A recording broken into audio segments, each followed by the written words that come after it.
ভোর ৪টের সময় গঙ্গা স্নানে যেতে হবে, আর বাড়ির ছেলেগুলো দেখো এখনো বসে বসে ফোন দেখছে।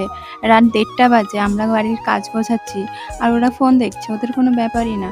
আবার সকালবেলায় সবার আগে আমাদেরকেই উঠতে হবে, উঠে ওদেরকে ডাকতে হবে, গোছাতে হবে। মানে যে কোনো ফ্যামিলিতে মনে হয় এটাই হয় যে সবার আগে মেয়েরাই ওঠে, উঠে সব কিছু গোছায়। তো হ্যালো এভরিওয়ান, কেমন আছো তোমরা সবাই? Welcome back to our challenge Alex family. অনেকদিন পর আবার একটা ভিডিও নিয়ে তোমাদের সামনে আসলাম। কাল আমাদের বাড়ি মনসা পুজো ছিল, তাই আজ সকালবেলায় আমরা সবাই গঙ্গা স্নানে যাচ্ছিলাম। আর আমাদের সাথে আমাদের পাড়ার অনেক লোকও যায়, সেই জন্যই সবাই এক জায়গায় হয়ে আমরা একটা গাড়ি করেছিলাম। আর পুজোটা এমন টাইমে হয়, পুরো বৃষ্টির ওয়েদার, সেই জন্য পুজোতে প্রতি বছর বৃষ্টি হবেই হবে। আর সকাল সকাল এত পরিমাণে বৃষ্টি হচ্ছিল, সেই জন্য গাড়ির উপরে তিরপল টাঙাচ্ছিল যাতে কেউ ভিজে না যায়।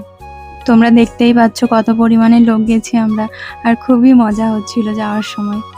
নৈহাটিতে পৌঁছে আমরা সবাই স্নান করে রেডি হয়ে গেছিলাম, আর ওখানে একটা ছোট মন্দির ছিল, সেখানে সবাই সবার মতন জল ঢেলেছি। তারপরে সবার ইচ্ছে ছিল নৈহাটি বড়মার মন্দিরে যাওয়ার। এর আগেও আমরা অনেকবার নৈহাটিতে স্নান করতে গেছি, কিন্তু কখনোই বড়মার মন্দিরে যাওয়া হয়নি। তো এবার প্ল্যান করেই গেছিলাম যে বড়মার মন্দিরে যাব।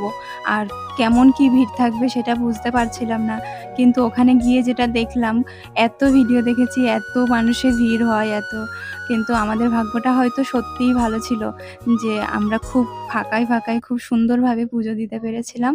আর পুজো দেওয়া কমপ্লিট হয়ে যাওয়ার পরে ওখান থেকে টোটো ধরে আমরা আবার গঙ্গার ঘাটে চলে এসেছিলাম। আসার পরে সেখান থেকে গাড়ি করে বাড়ি চলে এসেছিলাম। তো আজকের ভিডিওটা এই পর্যন্তই। ভালো লাগলে অবশ্যই একটি লাইক ও কমেন্ট করবেন।